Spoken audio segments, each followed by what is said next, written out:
Hello and welcome to Naturetastic with Henry. Today we're at the coast of Norfolk and Lincolnshire, and we're at the Wash today because we were inspired by Winterwatch and to learn a bit more about Sir Peter Scott, who lived in the lighthouse right here. But we're also going to be looking for curlews.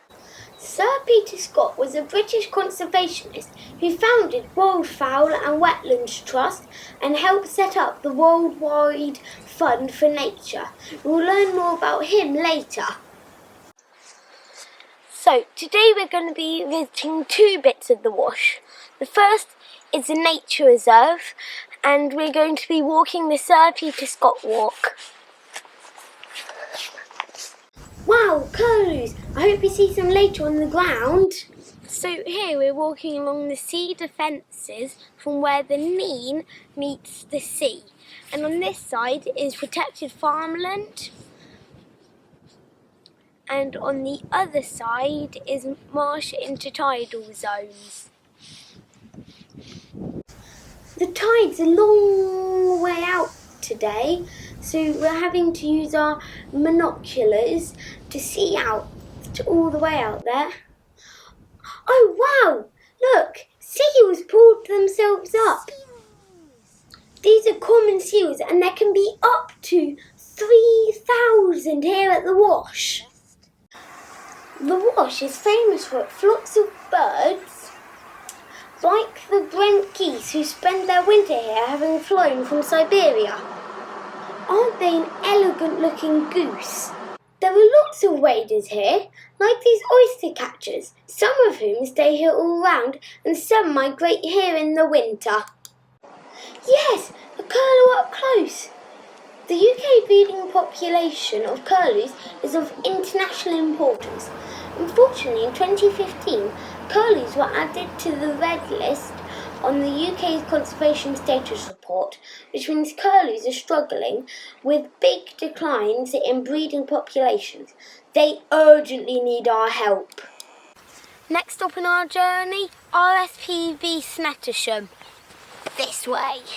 Here you make your way past some gravel pits to get to Snettisham Beach. Look at this cormorant here drying his wings. The tide's right out, so look at all these pools of water in the mud flats. There are lots of ducks here and small birds, and they're all here for one reason: to find food in the mud flats when the sea is out. I found a great spot to watch from, because guess what? More curlews! They're very distinctive because of their downwards curving bill, which is very well adapted for this area of terrain, the mudflats. Turning back inland, we watched the lapwings murmurate as they went back down to feed on the gravel pits. Look at these beautiful birds with their distinct colouring, and did you know they make a distinctive sound that sounds a bit like a peewee, peewee. These are pink-footed geese. Numbers in Norfolk are increasing, probably due to safer roosts. You can see how they got their name. Look at these widgeons with their brown heads and distinctive white stripe. The green sandpiper is an elegant bird that can be spotted feeding around the edge of freshwater marshes, lakes, gravel pits and rivers. It rarely uses its bill for probing the mud, but prefers to pick up insects from the surface of the water. This duck is a shoveler with a very distinctive bill. Whilst crossing the boardwalk, we spotted these goldfinches plucking the seeds out of the teasels.